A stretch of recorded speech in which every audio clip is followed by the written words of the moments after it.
Greetings and salutations, everyone. My name is Andrew Kirchhoff, and welcome to my YouTube channel. Today, what are we going to be talking about? Well, it's the Fantasy Football Week 8 quarterback start or sits. I'm going to be talking about my 2 starts at the quarterback position while addressing a couple of ideas on maybe perhaps guys you might want to sit this coming week, depending on specific bye weeks, matchups, stuff like that. I'll also be going over my 1 through 18 rankings at the quarterback position. Now, my rankings will be consisting of 6-point per passing touchdown leagues. So, obviously, it's not going to make a huge difference. But, for those of them, for those quarterbacks that throw a boatload of touchdowns, it's very beneficial for them. And without further ado, I just want to go ahead and thank all of you who have supported my YouTube channel. If you haven't yet, please subscribe. You will be seeing about 6 videos a week in your inbox when it comes to all things fantasy football. As of right now, that is the main thing that I'm talking about. Why? Because we're midway through the fantasy season. It is week 8, guys. And for many of you, you're trying to make that playoff push. Some of you, you're 2-5 right now, and you're thinking, okay, I can make a 6-game spree happen, and I can make my fantasy playoffs and try to make a run. That's why I'm here to help you. I'm here to give you some advice, some analysis at the quarterback position in order to help you guys out. So without further ado, let's get into it, shall we? Hey, everybody, how's it going? I thought I'd bring some swag to the quarterback conversation as of right now. I'm putting on a hat because I'm ready to talk about 2 guys that, as of late haven't been fantastic at all. They have been nothing close to fantastic. They're not, Patrick Mahomes level. They're not Andrew Luck level. But Kirk Cousins and Andy Dalton, in their own respective team situations, they've been decent this season. But the thing is, I expected more from Kirk Cousins, at least as of right now. The first 7 weeks of the season hasn't hit his bye week yet and just hasn't been fantastic fantasy-wise. As a team, the Vikings, they're obviously talented. They're going to be successful. But Kirk Cousins hasn't been able to produce as much as we'd want him to. Now, here's the thing. Kirk Cousins, he plays against the New Orleans Saints this week. Now, what exactly does that mean? Well, the New Orleans Saints, by all means, they've given up the 3rd most fantasy points to the quarterback position thus far this season. And they've given up the number 1 ranked. They've given up the most fantasy points to the wide receiver position thus far this season. Now, it's plain and simple. Kirk Cousins, he is a good quarterback in a good matchup against a very poor defense that has struggles in the secondary, where the Vikings, they succeed with passing the ball. Adam Thielen and Stephon Diggs. We know Dalvin Cook is going to be out for the next 2 weeks. Latavius Murray isn't an excellent running back, but he does the job. He gets the job done. This coming week, they cannot rely upon the run game anymore. They're going to have to pass the ball a ton. Therefore, Kirk Cousins is one of my starts of the week for this week. I know he's been disappointing us as of late. He hasn't been as good as we expected him to be, especially with the weapons that he has upgraded to. On the Redskins this past season in 2017, he was good even without great weapons. I expect him to continue to elevate his game. Hopefully, Stephon Diggs can catch a couple balls, couple touchdowns here and there. Kyle Rudolph can find himself a part of this offense in which he can contribute, and it will help this offense and help Kirk Cousins' fantasy value. As of right now, he's the start of the week for this coming week at the quarterback position. Now, the next guy I want to mention, he was my start of the week last week at the quarterback position next to Jameis Winston. This week, he plays against Jameis Winston. They play against the Tampa Bay Buccaneers, and Andy Dalton, by all means, should have a great week. I'm telling you, he has to have a good week. It's impossible to be... Okay, look, this past week, he wasn't great, 50% completion percentage, he turned over the ball, wasn't able to string much of an offense together, and they weren't really able to move the ball. That in itself, that has to do with the Sunday Night Lights, and it also has to do with the Kansas City Chiefs are a better team at home. Defensively at home, they're a team that elevates their game, and as I mentioned earlier on this week, at home, they only allow 17 points per game. It could be a streaming defense this week against Case Keenum, I'm just saying. But anyway, Andy Dalton plays against the Tampa Bay Buccaneers. Now, what did the Tampa Bay Buccaneers give up? They've given up the most fantasy points to the quarterback position on a weekly basis thus far in the 2018 season. They give up the most points to the quarterback position. They give up the second most points to the wide receiver position. What exactly does that do for Andy Dalton? Well, he should be the best quarterback this coming week. If you're playing against the worst defense, you got receivers like Tyler Boyd, AJ Green, CJ Uzama, and you have Mixon out of the backfield, you've got to be able to produce. He's not going to, okay, I don't expect him to be the number one quarterback, but I expect him to at least play better than his projection, right? I'm expecting 3+ touchdowns, plain and simple, right? Because if Baker Mayfield is able to throw 2 touchdowns when he struggled for majority of that game, then Andy Dalton, in my opinion, as of right now, is a better quarterback, has a better situation, has a better team that surrounds him than Baker Mayfield. Andy Dalton has to be able to produce. He's proven to us thus far this season that he can. Last week, in my opinion, was just a fluke. That's why I'm sticking with Andy Dalton, the Red Rifle. He is one of my starts of the week. Let's go ahead and move on, after talking about some starts of the week, to the statistics, the fantasy points against, thing that I've been going over this past week. Instead of talking about sits, because many of you will get a pretty good idea of who I believe should be a sit off of my rankings. So this will kind of give you a little bit extra insight on, my goodness. Ooh, baby, I knocked that fly right out the air. Okay, so here's the deal. What do we got here? We have here, as you can see, the points given to the quarterback position on a weekly average basis thus far this season. The Tampa Bay Buccaneers in 6-point per passing touchdown leagues give up 33.15 points to the quarterback position on average. Now, look how many yards and touchdowns they give up to the quarterback position. 341 passing yards and 3 passing touchdowns on average. Andy Dalton has to have a good week. If he is not able to, produce on such a week, by all means, Andy Dalton, we're going to have some problems, dude. We will have some problems. All right. Personally, on a personal level, you'll not only crush my soul, but you're going to hurt many fantasy lineups this week. I understand. Your job is not to fulfill my fantasy needs, but it's to get your team some wins. And if you're trying to win against the Tampa Bay Buccaneers, you're going to have to score 28+ points. It's a fact. You're going to have to. So if you can get, 4 touchdown passes, maybe throw one to Mixon so the Mixon owners are, having some fun. Actually, I play Mixon in a couple of my leagues this week. Just throw all the touchdowns to AJ Green and Tyler Boyd, period. Anyway, let's go ahead and let's move on. Let's just think about who you might not want to start at the quarterback position this week, depending on the specific stat, right? The matchup stat. The Seattle Seahawks, of all the defenses, have given up the least amount of points to the quarterback position. That's an interesting statistic. Now, why exactly is that a case? Is it because the Seattle Seahawks defense is not great against the run? Is it because they've had easy matchups?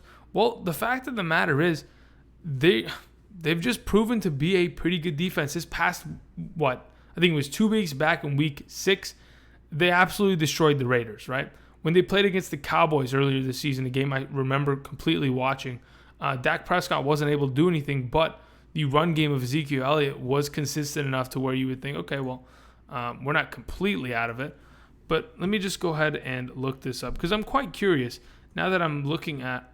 All right. So the Seattle Seahawks thus far this season, they've given up the 15 fewest points to the to the running back position. So they're not giving up points in bunches. To be honest, this Seattle defense, I guess they've been good thus far this season. Many of you Seattle fans will probably know that, and you're yelling at your monitor, Andrew, we're so good on defense. We didn't need Earl Thomas. We didn't need Sherman. We didn't need Cam Chancellor. Trust me, I'm sure you wish you had them all right now, and you guys would be better for it. But, they're old. They're broken. You don't need them. Anyway, so Seattle Seahawks-wise, what exactly does it mean? Does this scare me to start, Sam Bradford? It definitely doesn't help, the situation. I think Sam Bradford is Matthew Stafford. That's really close. I've always, because they were both first-round picks back-to-back, not first-round picks, first overall picks back-to-back years, the names have always mixed each other. Matthew Stafford. Does that scare me when it comes to Matthew Stafford starting this week? It doesn't completely scare me, but I could see that, Matthew Stafford not having a fantastic game. I could see that. Baltimore Ravens, they don't give a lot of points to the quarterback. What does that do with Cam Newton? Does that perhaps scare me? Maybe a little bit, yeah. Jacksonville Jaguars, does that scare me with Carson Wentz? Sure, it could potentially. These kind of matchups, I would rather play quarterbacks playing against the Saints, the Falcons, the Buccaneers, the Steelers, the Bengals, right? I'd rather play quarterbacks against the Patriots, the 49ers. I'd rather have quarterbacks that play into those matchups than quarterbacks that are playing against the top-end elite defenses in the NFL right now. That's nothing that you want to completely, put your quarterback into, especially because there are so many options on the waivers in many of your leagues. You could pick up a guy like Andy Dalton because of how bad he performed this past week and, stream him and be fantastic with it. You can pick up guys like Mitch Trubisky, who has a good matchup against the Jets this coming week, and be able to produce decently. The way I see it, just to keep you, this is the consideration. Look at the statistics.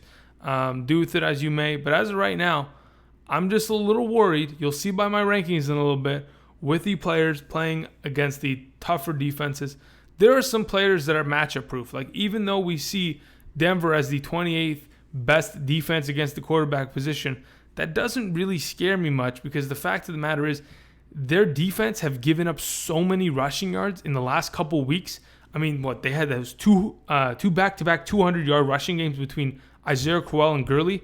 That doesn't really help the quarterback. So obviously some of these statistics are a little inflated and deflated depending on game script and situations like that.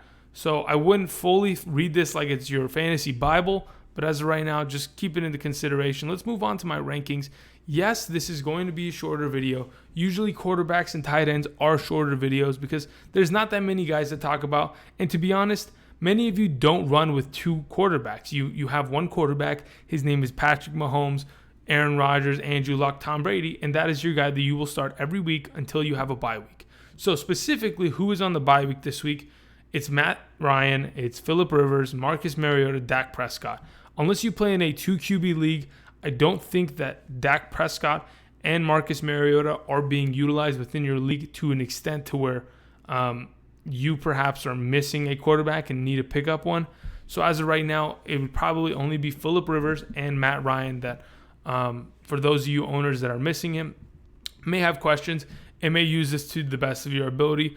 And others that perhaps have two quarterbacks, you have Roethlisberger and Russell Wilson.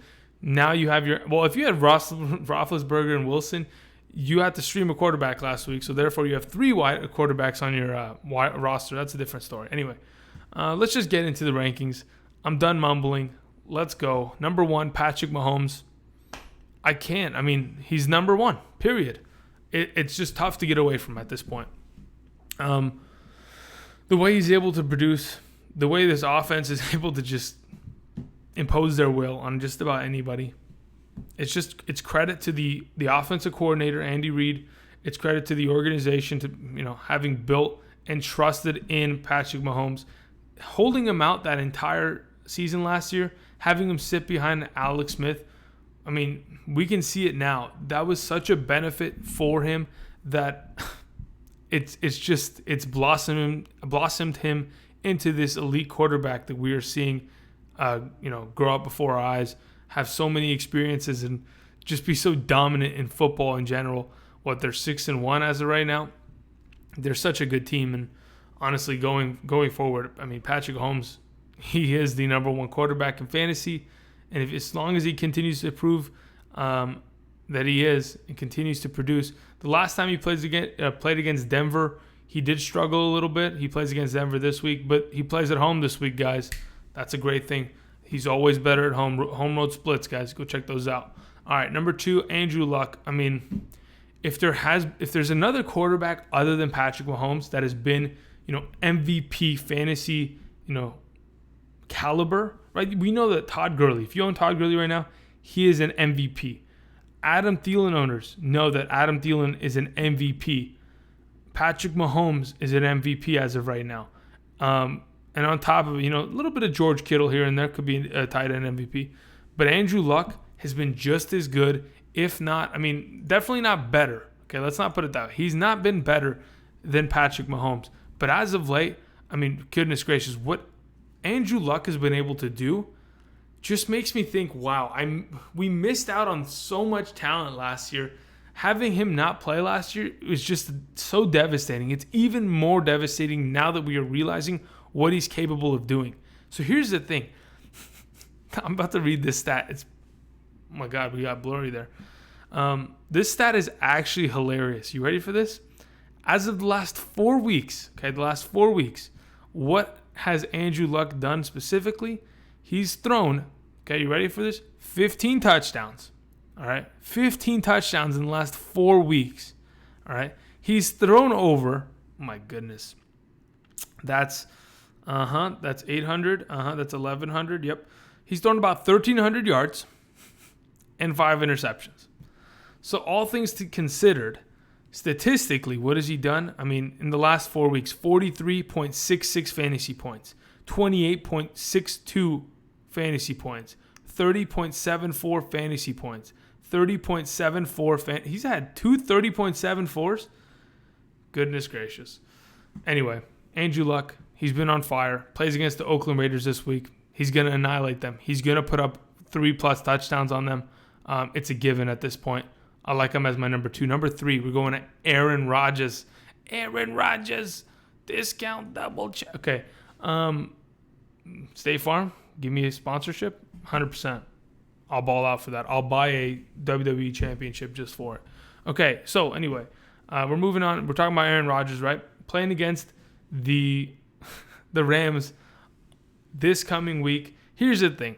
Aaron Rodgers, we know for a fact, on a week-to-week basis, he's going to be the competitive quarterback. He's going to try to help his team win. And this week, it doesn't matter what the Rams put in front of him. He's going to score points. Aaron Rodgers is built to score fantasy points. He's built to score for his team, and they're going to throw the ball as much as they can. What we saw the last time the Packers played against the 49ers is that defense is not great, the Packers defense, and their running game is not being utilized to the extent that you probably want as a fantasy owner if you own Aaron Jones or Ty Montgomery, Jamal Williams. So here's the thing. What does that lead to? That leads to Aaron Rodgers having to play from behind without a running game in which he's just going to throw the ball consistently. And I'm okay with that. Aaron Rodgers is built to do that. He's done it his entire career. He has the offensive line for it. I understand the offensive line is going to have some trouble this coming week with those two monsters coming up front, the double 3 techs. They're ridiculous. So Aaron Rodgers, he's still going to be my number 3 this week. I have absolute confidence in his fantasy value. He's my number 3. Number 4, Jared Goff, also in this matchup. Playing against the Tampa Bay, what? If he played against Tampa Bay, goodness gracious, those points would be disgusting. But that's not the conversation as of right now. The conversation is Jared Goff versus the Green Bay Packers at home this Sunday. How is that going to turn out? Well, it's going to be a pretty good experience for Jared Goff. Hopefully, I even said this last week, guys. I said it last week because I was worried about it. I'm worried about Jared Goff's fantasy value taking a plummet because Todd Gurley continues to take goal line carries and turn it into 6-point rushing touchdowns. Now, what exactly is that doing to Jared Goff? Well, it's not giving him any fantasy value. He may have 1 touchdown pass, maybe 2 touchdown passes, but he's no longer going to have those opportunities to where he's getting 3 to 4 touchdown passes because Todd Gurley down in the red zone when this offense is so potent is going to score down on the ground, up the middle, behind his ferocious offensive line. Therefore, I'm a little worried about Jared Goff. There is a little bit of hesitancy from me having him at number 4. I'd rather see him at an 8 this coming week, but I'm hoping that Jared Goff can turn it around and be a little bit better than he's been in the last couple of weeks. And hopefully Todd Gurley doesn't have 17 touchdowns this week. All right, number 5, Kirk Cousins, my first start of the week. As I mentioned, he plays against one of the worst defenses. The defense that has given up the 3rd most amount of fantasy points to the quarterback position and the 1st most amount of fantasy points to the wide receiver position. It's a fantastic matchup. It's a good game. the Vikings will be at home this coming week. They will have the comfort of that. I mean, Kirk Cousins, by all means, you have to win this game. This is a highly competitive NFC, potentially, NFC playoff wildcard game, NFC championship game in the near future. So here's the time. I expect him to step up. He's my number 5. Number 6. Oh my God, look at that. We have Drew Brees from the exact same matchup. If I'm predicting that, Kirk Cousins has himself a good week, then where does that leave Drew Brees? Well, it leaves him right there on his, on his tail, about to step on his tail. But either way, I think Drew Brees, he has the talent that surrounds him. Obviously, his number 2 wide receiver could be a little bit better. I don't know, man. Maybe they need to go and trade for a receiver. I know they've traded away guys like Brandon Cooks over the last couple of years, but I don't know. Michael Thomas, that's it. I mean, Alvin Kamara is pretty much their second wide receiver. Hopefully, Traquan Smith this week can step up, maybe be a sleeper this coming week. We'll just have to wait and see. But either way, I think Drew Brees, no matter who surrounds him, he elevates their game. He makes Ben Watson, a 35-year-old man, look like a young tight end. So as of right now, I still think Drew Brees is going to be able to perform in the passing game and be able to produce enough to where he is fantasy relevant. He's a top 6. He's my number 6 this week. So start him up, guys. Start him up right away. All right, number 7, we have Ben Roethlisberger coming off the bye week. He's playing against the Cleveland Browns this week. I have no hesitancy at all. When you have Antonio Brown, when you have James Conner, and you have on top of it Juju Smith-Schuster, who've all been playing great. On top of that, Vance McDonald, a Pro Bowl.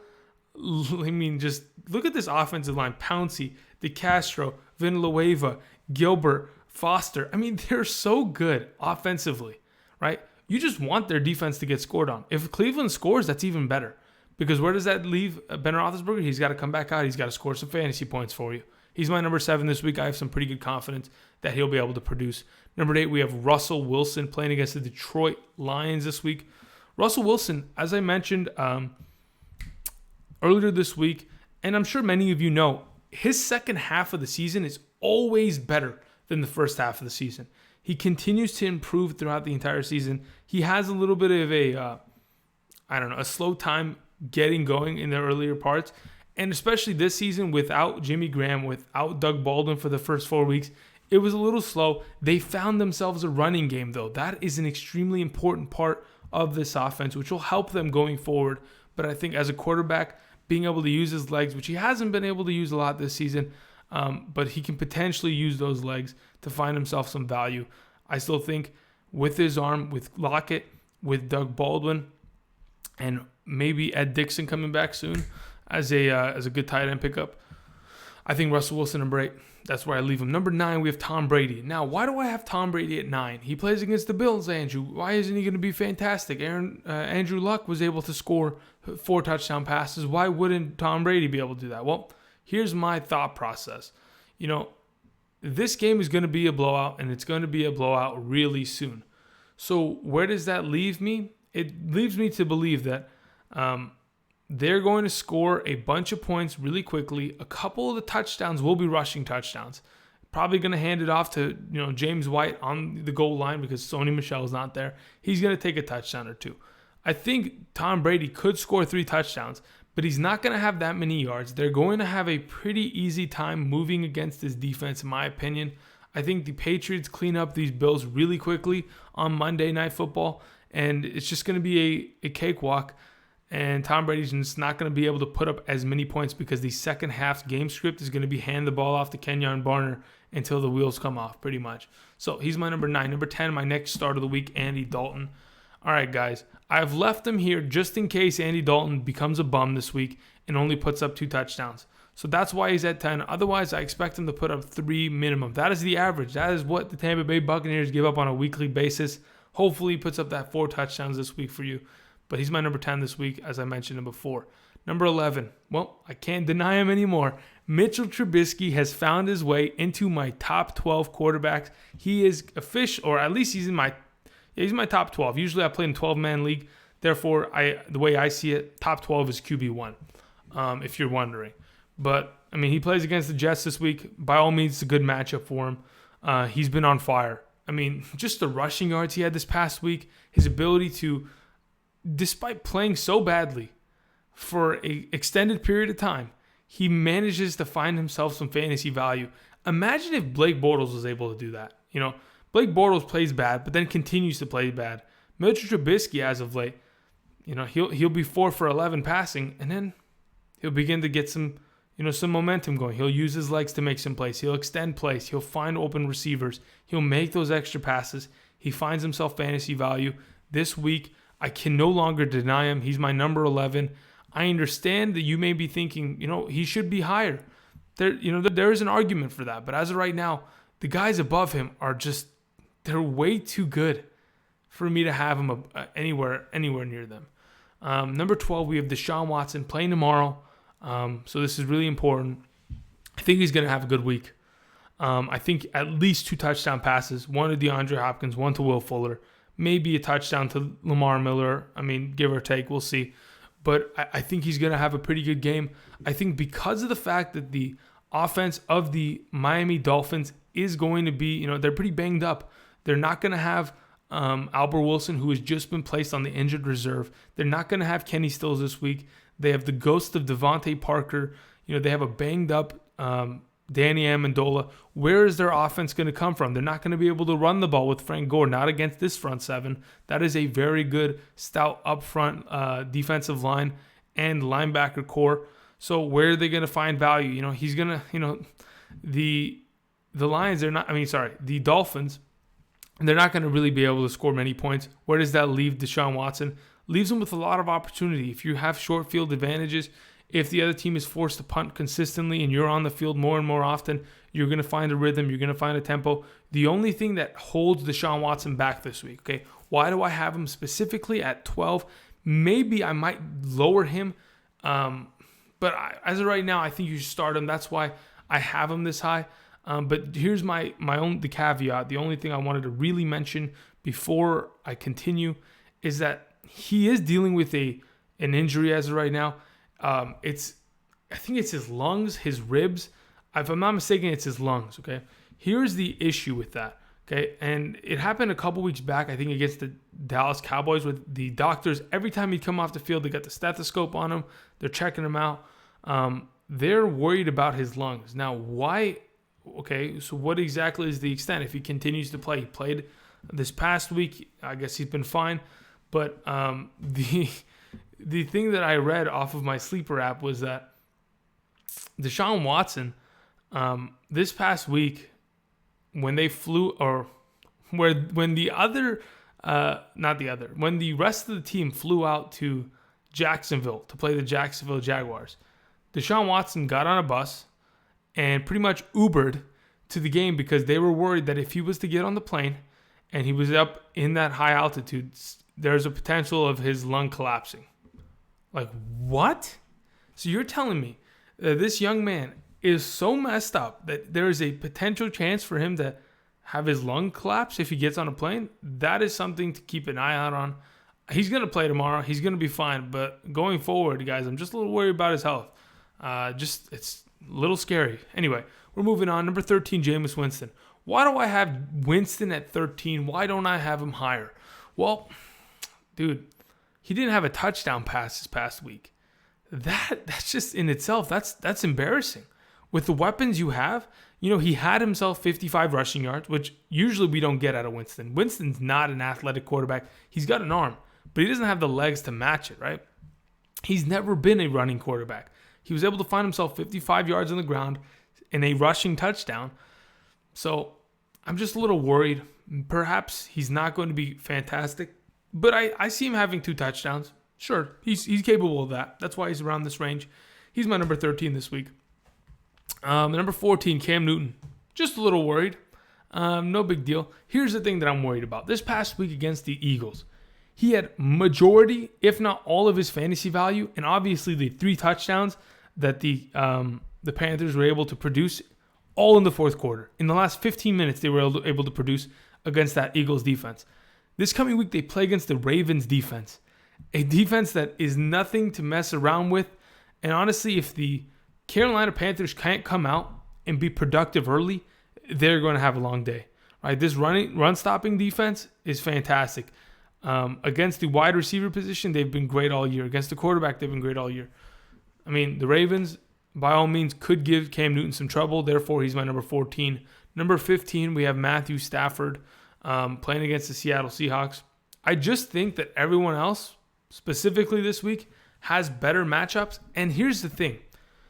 If Kerryon Johnson continues to produce the way he is, there is a good chance that this offense kind of becomes more of a balanced offense. You don't see Matthew Stafford throwing the ball 40-plus times a game. You know, they might have to limit him to about 30, which is a decent amount. But if Kerryon Johnson and, LeGarrette Blount can put in some work, it's going to balance up this offense. You might go and see the score total last week and be like, oh, okay, blah, blah, blah. Wait, oh my goodness. Really quickly, guys. I want to show this on the screen, but I don't want to give up names. So somebody literally just texted me right now. This is my phone, okay? This is my iPhone, okay? Someone literally just texted me, but I'm not going to show you the name. It doesn't matter.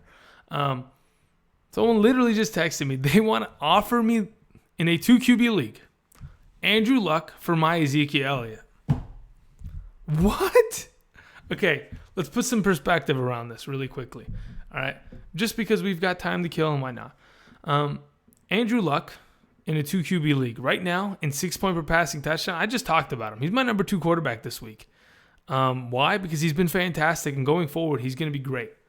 Now, what kind of intrigue do I have on this? My quarterbacks as of right now, I have 3 quarterbacks in a 2 QB league. Number 1, I have Phillip Rivers. Okay, he's been fantastic all year for me, right? But he's on a bye week this week. So who do I have left? I have Jameis Winston and I have Blake Bortles. Now, okay, you may be thinking, Andrew, Blake Bortles, relax. I picked him up. He was decent in the first couple weeks until Jameis returned. Now that I have Jameis, he's putting up 20 points a week. We're all good. But here's the thing. Let's not forget, guys. Blake Bortles, he plays in London this week. Blake Bortles in London is a completely different monster. I got to pull up these stats. Blake Bortles in London. London stats. Here we go. All right, let's pull this up. Let me go ahead and... Blake Bortles situation. No, we don't want situational stats. We don't want left hash, right hash, third down, first down. We don't care about that. Okay, here we go. In London, he is 3-0. All right? As the starting quarterback of the Jaguars, he is 3-0 while playing in London. They play in London this week against the Eagles. All right? His team scores 36 points per game while in London, and his touchdown to interception ratio, the last 3 times he's played there, combined is 8 touchdowns to 1 interception. If I'm not mistaken, he had a rushing touchdown too. I think he scored, if I'm not mistaken, 10 touchdowns total in the last 3 games that he's played in London. Someone can fact check that. But Blake Bortles in London, he's not a bad start this week. I'm going to use him. But anyway, going back to this offer that I've just been made. Someone wants my Ezekiel Elliott for Andrew Luck. Now, it's a 2 QB league. You might think that's okay. No, come on. I mean, you got to be joking me. You think I want to give up Ezekiel Elliott? I know I have James White, and I've got a couple other running backs like Breida, and I think I have Kenyon Drake in this league. Who was my other running back? I don't remember my other running backs. That's too many leagues. Doesn't matter. But I'm not giving up Ezekiel Elliott for Andrew Luck. I will counter offer and shoot him over, 3 garbage running backs. I'll give him like Breida, Drake, and then a wide receiver. But I'm not looking to give up the bell cow, my first overall pick, my first round pick, for Luck. Anyway, let's get back to the action. We're talking about Matthew Stafford for a little bit, right? Okay, just a little worried. I'm thinking the offense begins to balance itself out, and once it does, Matthew Stafford may not be as valuable. On top of that, there are a lot of mouths to feed within this offense, so that's going to spread around the ball in itself. That's going to hurt some wide receivers. I don't know how much it hurts Matthew Stafford, but I just feel like as soon as they get down to the goal line, the Garrett Blount is a guaranteed touchdown. And on top of that, if this running game continues to progress in the way that we're expecting it to, or at least I'm expecting it to with Kerryon Johnson, I think it'll reduce some value from him. He's my number 15 this week. Number 16, Carson Wentz, plays against Jacksonville in London. I just talked about some Jacksonville, right? In London, they're 3-0. They score 36 points per game. Blake Bortles is a monster there. If Blake Bortles is able to string together a good offense, keep this defense off the field, right? When your defense has to play, 11 plays, and then they finally get, not 11 plays. Let's say they play like 15 plus plays, and they get scored on, right? They're tired. They get on the sideline. All of a sudden, Blake Bortles 3 and out. You have to go play defense again. You're going to be exhausted. You're going to be tired. You're going to get abused. Carson Wentz this week, I'm just a little worried. I'm a little worried, people. He's my number 16. Number 17, Joe Flacco, playing against the Carolina Panthers. Joe Flacco hasn't been bad. He played against a very advantageous matchup last week. He played against the Saints, but he hasn't been terrible enough to where I'm thinking you don't start him. But if you need a waiver option, he's a potential pickup. Last guy I wanted to mention, just off of, I don't know, I'm just curious to see how he ends up producing. But Baker Mayfield had the best game of his season thus far this past week. Hopefully that kind of confidence, and I mean, they didn't win the game, which sucks, but hopefully the confidence within his performance, maybe he can learn some things here and there, be able to play against the Pittsburgh Steelers, who give up a lot of points to the quarterback position thus far this season. Hopefully Baker can find himself some value. And that's basically it, guys. This is my top 18 quarterbacks of the week. If you have any questions, please go down in the comment section. Ask away, ask each other. I'm sure there's people there to answer, help you guys out as much as they possibly can. I will eventually get to your questions. Most likely not before Thursday, because I'm about to post both these videos and go to sleep because I got work in the morning. And I probably won't see your questions until after tomorrow's game has started. So, sorry. It happens, guys. That's the schedule I'm on. Anyway, I want to thank everybody for watching. If you haven't already, go down, subscribe. And if you can, maybe share this video with someone. Maybe get some likes. Go to your cousin's house. Go to your friend's house. Go to their computer. If it's already logged into YouTube, just subscribe to my channel there, okay? Let's get to 4,000, guys. All right. Anyway, ladies and gentlemen, thank you for watching. I'll see you guys next time.